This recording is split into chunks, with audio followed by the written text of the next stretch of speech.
Halo netizen semua, kembali lagi bersama aku Dita dari Aesthetic Healing Up, your healing partner.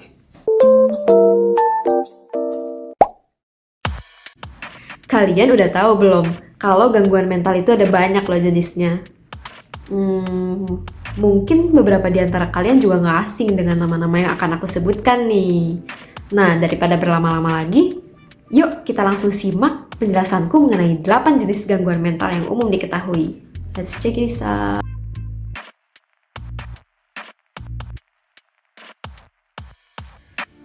Orang yang mengalami depresi memiliki suasana hati yang buruk seperti merasa sedih, mudah marah, dan merasa hampa. Ia juga kehilangan minat dalam melakukan aktivitas sehari-hari. Hal ini biasanya berlangsung hampir sepanjang hari, di setiap hari setidaknya selama 2 minggu. Beberapa gejala di antaranya adalah sulit berkonsentrasi, perasaan bersalah yang berlebihan, rendah diri, gangguan tidur, gangguan makan,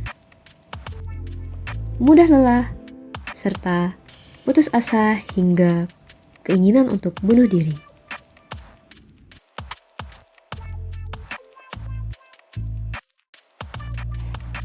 Gangguan kecemasan ditandai dengan ketakutan dan kekhawatiran yang berlebihan serta gangguan perilaku terkait. Ada beberapa jenis gangguan kecemasan, seperti gangguan kecemasan umum yang ditandai dengan rasa khawatir yang berlebihan, lalu gangguan panik yang mana ditandai dengan gangguan kecemasan yang disertai dengan serangan panik, lalu ada gangguan kecemasan sosial, yaitu di mana seseorang memiliki ketakutan dan kekhawatiran yang berlebihan dalam situasi sosial, dan yang terakhir ada gangguan kecemasan perpisahan, di mana hal ini ditandai dengan ketakutan dan kecemasan yang berlebihan tentang perpisahan dari orang-orang yang memiliki ikatan emosional yang dalam terhadapnya. Orang dengan gangguan bipolar mengalami periode gejala depresi yang bergantian dengan periode gejala manik.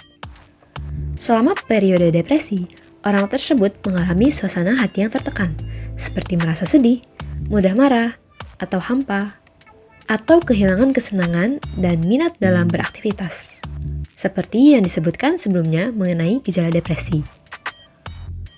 Periode gejala manik berkebalikan dengan depresi. Gejalanya di antara lain yaitu euforia, lekas marah, peningkatan aktivitas atau energi, dan gejala lain seperti banyak bicara, pikiran yang terus berpacu, peningkatan harga diri, kesulitan tidur, dan perilaku yang sembrono serta impulsif.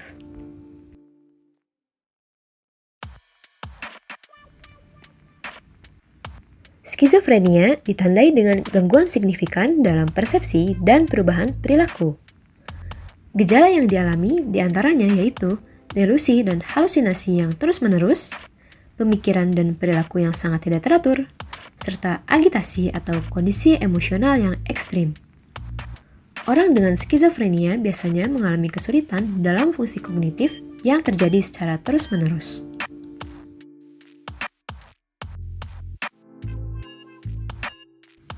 Post-traumatic syndrome atau PTSD merupakan gangguan stres pasca trauma yang biasanya berkembang setelah seseorang mengalami peristiwa atau rangkaian peristiwa yang sangat mengancam bahkan mengerikan.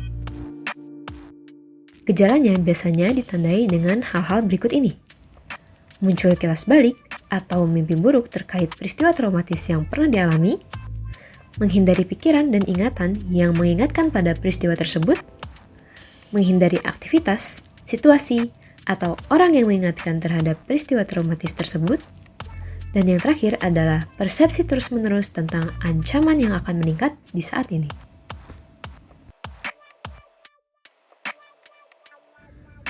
Gangguan makan melibatkan pola makan yang tidak normal, seperti mengonsumsi terlalu sedikit atau bahkan justru terlalu banyak makanan.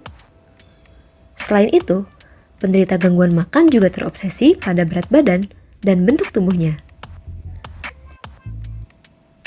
Gangguan makan yang paling sering terjadi diantaranya adalah anoreksia nervosa, bulimia nervosa, dan binge eating disorder. Seseorang dengan anoreksia nervosa biasanya memiliki berat badan yang terlalu rendah. Ia cenderung merasakan takut yang berlebihan jika berat badannya meningkat. Dan demi menghindari hal tersebut, penderita akan membatasi asupan makanannya secara ekstrim.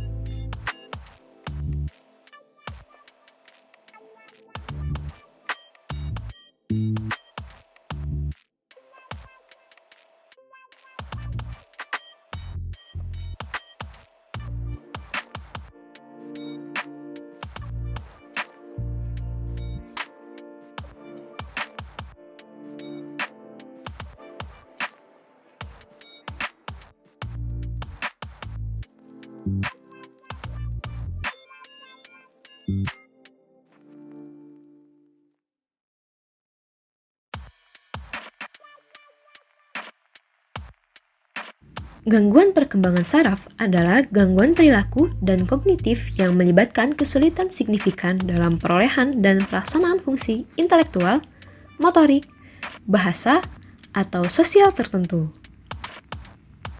Yang termasuk pada gangguan perkembangan saraf diantaranya adalah gangguan perkembangan intelektual, gangguan spektrum autisme, dan attention deficit hyperactivity disorder.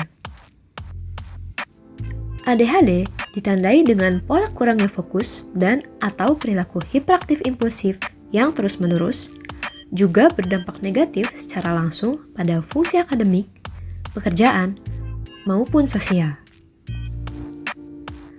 Gangguan perkembangan intelektual ditandai dengan keterbatasan yang signifikan dalam fungsi intelektual dan perilaku adaptif yang mengacu pada kesulitan dengan konsep sehari-hari, sosial, dan praktis keterampilan yang dilakukan dalam kehidupan sehari-hari.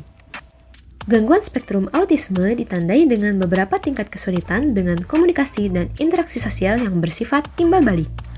Selain itu, penderita autisme cenderung memiliki pola perilaku, minat, serta aktivitas yang terbatas, berulang, dan tidak fleksibel.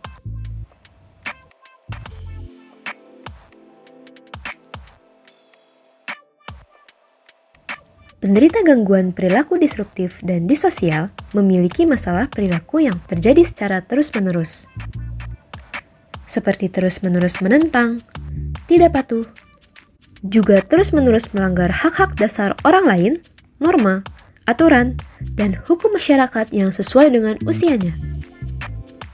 Timbulnya gangguan perilaku disruptif dan disosial umumnya terjadi selama masa kanak-kanak, sehingga perawatan psikologis yang diperlukan seringkali melibatkan orang tua, pengasuh, serta guru yang membimbingnya. Itulah 8 jenis gangguan mental yang umum diketahui. Pada bingung nggak? Penjelasannya ternyata lebih banyak ya dari yang aku kira. Padahal sebenarnya jenis-jenis gangguan mental itu ada lebih banyak lagi loh. Yang tadi aku sebutkan itu cuma superficialnya aja, cuma dasarnya aja. Ya mungkin pinginnya aku bisa menjelaskan lebih lanjut lagi, tapi karena penjelasan kali ini sudah cukup banyak, mungkin kita lanjut lain kali ya. Semoga apa yang aku jelaskan kali ini bisa bermanfaat dan menambah wawasan bagi netizen sekalian. Aku Dita dari Aesthetic, selalu ingat bahwa kamu bermakna, kamu berharga. Aesthetic Healing Up, your healing partner.